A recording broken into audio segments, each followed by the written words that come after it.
Good morning, Jake. Hey, man. How are you today? It is a beautiful sunny day. It is hard to complain. Hard to complain. Well, look, man, I've got something that a lot of people are complaining about, and it's on the topic of limiting beliefs, self-doubt, and false starts. I read our chat roles. I've got a bunch of emails. Our audience wants to know. I'm coming to you for some solutions. You're the guy. Go. I love this topic. Every one of my coaching clients will tell you that, and they get almost exhausted of where we got to go with this. So let's clear the air on this first of all, right? So NLP, neuro linguistics programming.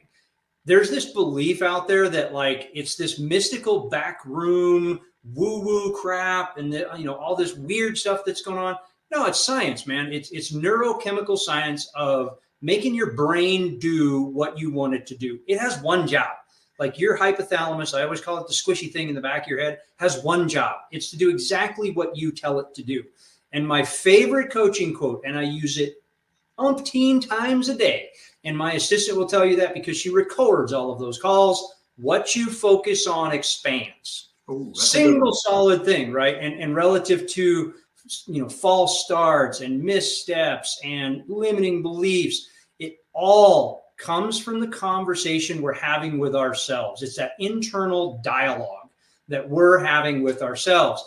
We've all done this, man. Every single one of us has done this. You've gotten up in the morning and said, man, I feel like crap today. How's the rest of your day go? Right. Yes, exactly right. Because you literally told yourself, so your hypothalamus's job is to fulfill the prophecy. You told it to do a thing. I feel like crap. It goes, yes, sir, Michael, you feel like crap. You stubbed your toe on the coffee table. You bumped your knee. You hit your head. You scratched your nose a little too hard. You poked yourself in the eye. That's why you feel bad.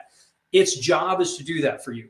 So how do we fix that around this, right? So this is this coaching and consulting piece. And you can tell I am crazy passionate about this.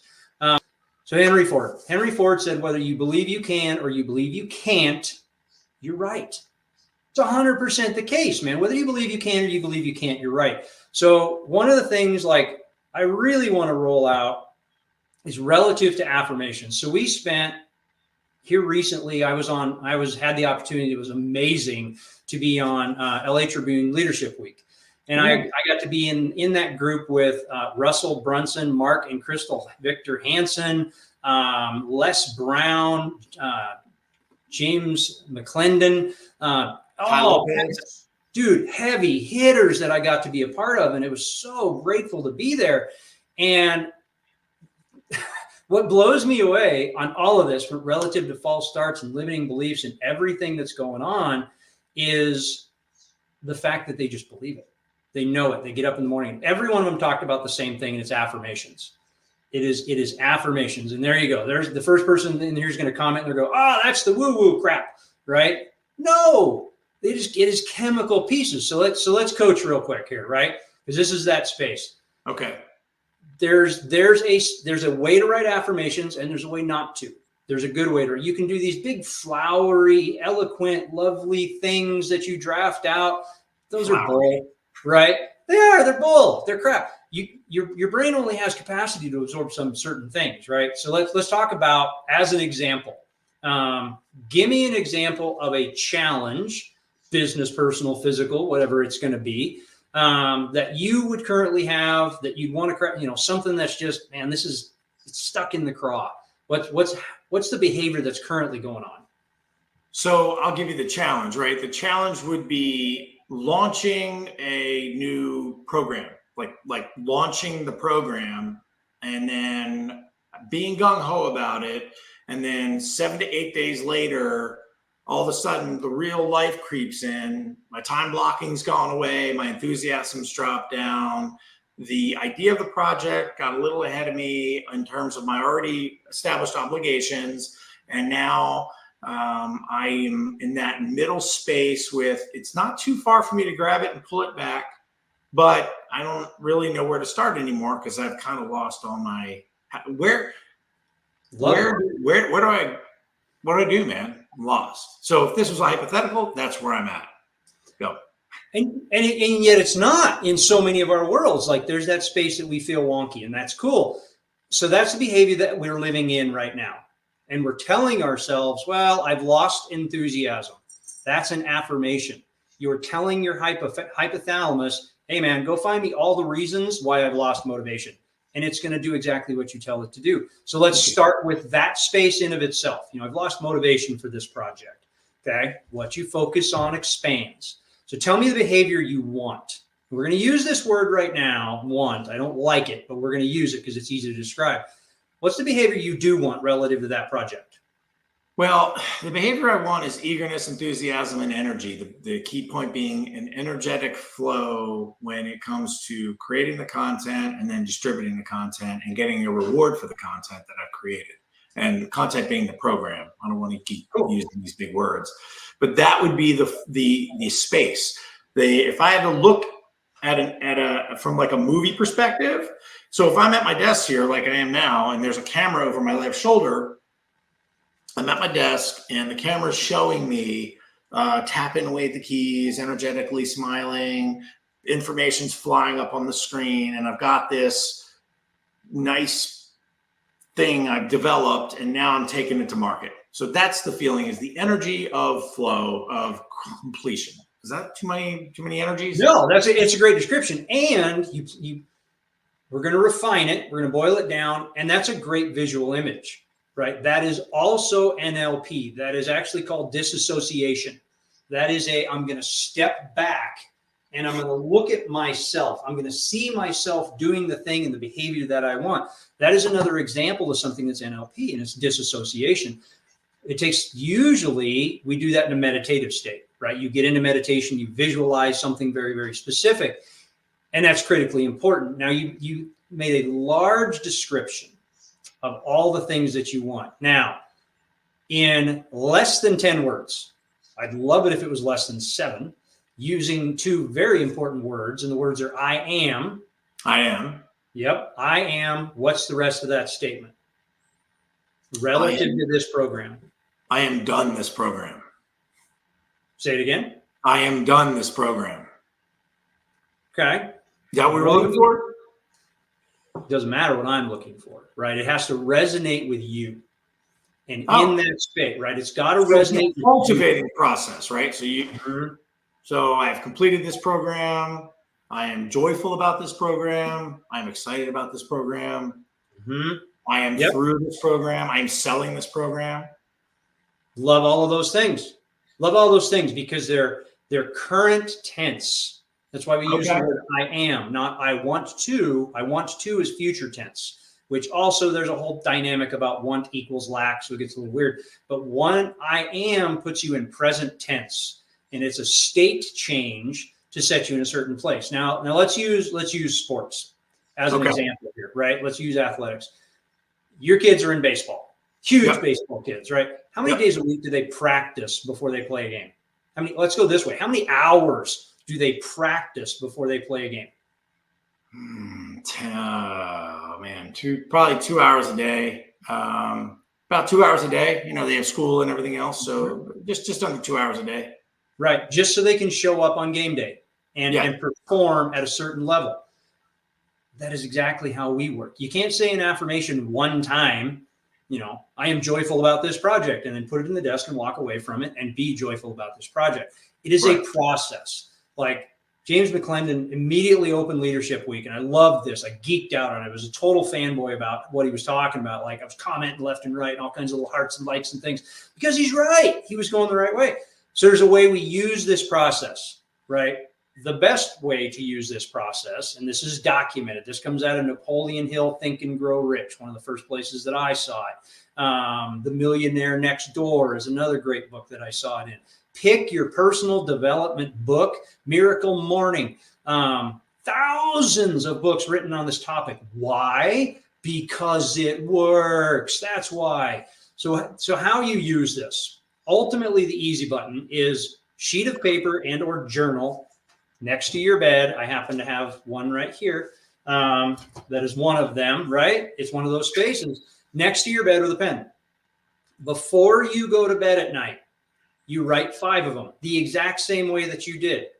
Now, there's a reason for that. Chemically and neurologically, your brain and your unconscious mind go to work solving problems while you're sleeping. Give it the right problem to solve. I am joyful about this project. I'm excited about this project. Whatever it's going to be, right? Whatever your 5 affirmations are, don't keep changing them. Pick the 5. Write them before you go to bed, right before you go to sleep. Then don't pick up your phone right after and like scroll whatever you're doing. Like, write the things, read them, put it down, go to bed. And something that James McClendon said, which I absolutely loved, and this was what geeked me out, is he said, when you go to bed, make sure you smile. And I look ridiculous right now, and I'm okay with it, right? Smile before you go to bed, because it creates a chemical reaction in your brain to set you up a certain way. When you wake up in the morning, before you do anything, before your feet hit the floor, you grab the journal, you write the 5 affirmations, you say the 5 affirmations, you roll out and you meet your day. It creates, like, it's a practice piece, and it's an ongoing piece. It's practice, and it's about rewiring your brain to do what you want it to do. Its job is to do exactly what you tell it to do. So when you get up in the morning and you say, I'm gonna have a great day, like, you would change that one. So thinking present tense, you change that one today. Today is a great day. You change it a little bit. Make sure you're writing those affirmations present tense. And this is where the word that loses everybody, I'm going to use it, right? The word that loses everybody, manifestation. There's a space. Everybody immediately goes, woo, I'm out. I was going to say, careful, Jake. We're taking off. Careful. I feel Aladdin's carpet is coming to give me a ride out to space. Yep. And yet that is go pull Webster's dictionary out, like, and do we're in graduation season right now. You're going to hear the speech of Webster's defines success as 9,000 times in the next 5 weeks in graduation. Right. Somebody define manifestation, throw it in the comments. What is it actually? It's not a woo-woo thing. It's a word. It's defined, and all manifestation is I thought about a thing, it became a physical thing. Right? Everybody that's ever designed anything, Michael's working on designing a program. He is going to manifest from a thought to a fully executed program. That's called manifestation. That's how it works. So there's one of my most favorite motivational movies that is out there relative to this piece, and here's the link in the ticker, is right. It's quite the link, but it's there. You can copy, you can paste it. It's cool. This is the death crawl scene from Facing the Giants. Okay. And this has been everywhere, man. And this is a space to where the player, Brock, questions the coach a little bit. And he's having some self-doubt and some limiting beliefs in this false start moment of, and he uses the phrase, if I knew we could beat them, I'd feel differently if I knew we could beat them. And then the coach proceeds to marching through. It's crazy motivational. Watch it. I absolutely love this one. And this is exactly what we're talking about. He had set himself up in this mindset space that was in a negative space, right? It was at Henry Ford's spot. He didn't think he could win. He didn't. And as the most influential player on the team and for himself, he was setting himself up to lose. Right? If you start a race and you just show up, like if you literally, I'm going to run a marathon, and you get up that morning and go, this is going to suck. I'm not sure I have it in me to finish this. Ugh. Like right. you just affirmed it. You just set yourself up to fail. The same is true in every business aspect that you're going to have. We fight this every day. Like Michael knows I fight it because I reach out to him all the time. Yes. Man, I'm wrestling with this thing. And that's all it usually is. I'm wrestling with this thing. I'm looking for an answer. I come at it a very specific way. I don't bitch about the thing. This thing right. sucks. I hate this thing. This thing is awful. No, it's okay, I've got a complex problem. I need to reach out to somebody else to solve it, but I have to ask the right questions. Well, so I've got a couple things to echo that. Number one, if those of you that are watching are getting a little lost here, you can always reach out to Jake and I. What are we, totaldisruption.net these days? And totaldisruption.net. And we are here for you. You know, our communities are set up so that we can answer these questions to help you restructure the way you're living, thinking, and operating. It's a safe community, and it's a good space for you to come and check us out. And this isn't a pitch. This is just when we talk like this on our show, it's not coaching. You'll hear me say this a lot. It's not coaching. It's information so that you can make other decisions in your life. If you want to get coached, or if you want to understand and get a deeper idea of what's going on, join our community, totaldisruption.net. And we're here to help, or just reach out and message us on the socials, and we'll be happy to, answer any questions you have. So back to this idea, I want to pull something away here. What it sounds like you're suggesting on the macro scale is reprogramming regular discipline. So if you're somebody that's either doing well or restarting constantly, lack of motivation, like my example, or life's taken over a minute and you need to get yourself back in action. And I'll bring it to baseball, but it's a process that happens every single day. And the idea is at one point you're going to put it to work. So I'll use a baseball example. My kids practice 2 hours a day, team practice, and they practice with me, and then they practice on their own, doing different elements of the sport. Every weekend, and sometimes during the week, they have a minimum of 5 games, pretty much every weekend. Sometimes 6, sometimes 7, depending on the tournament. Mm-hmm. So what the formula works is this. It's much like business. You roll all week, working on the deficiencies, apply yourself in a tournament, see if you can win the tournament. Next week, reset, same deal. The programming we're talking about kind of works the same way. Mm-hmm. Can you get this thing done? Can you get yourself from the stage where you're affirming and writing to actually going back to that plan or project, and boom, you're going to make sure that thing is going to work. So when that's going to happen for you, you don't know. However, it'll happen a heck of a lot faster if you start applying yourself every day. Now, Jake, we're almost out of time. Well, we've covered a lot of ground today. We've gotten a little bit on the psychological side of things, which I think is the perfect blend for people who are running businesses, or they're solopreneurs trying to get themselves, or they're agents and sell and do things like that. People that are trying to be self-motivated to apply themselves, and life gets in the way. So this is a strategy and a tool. There are many out there. There are many people that talk about it out there. But these tools that we're talking about today, we both use, and we both got ourselves going with success. Mm-hmm. Jake, do you have anything else to add before we close out here? You're totally right, man. I mean, it's a marathon. It's not a sprint. Like, that's why I use that reference. Business is a marathon. Life is a marathon. Thank God life's a marathon and not a sprint. I mean, that's the intention is, and something I would +1 you on with what you said there is with the evaluation process of make sure you're setting your questions up right. A couple that we always get into trouble with are, well, why can't I do that? That's the wrong question, man. That's focused on the negative. That's why I can't do it. Change the question to, what do I have to do to make it work? Right? So go from that space. And the other one is simply, can I make this work? That's a dead end too, because it's a yes or no. Change the question to, what do I need to do to make this work? Because now it makes your brain look for an answer, not just a yes or no. Awesome. Well, thanks, Jake. You've been a wealth of knowledge today. I love the NLP. I like how you described everything today. Don't forget to reach out to us at totaldisruption.net. We'll be around. Thank you, everybody, for tuning in. Until next time, I'm Mike Labersi for Jake Lenday. We'll see you next show. Thanks, Michael. Thanks, guys.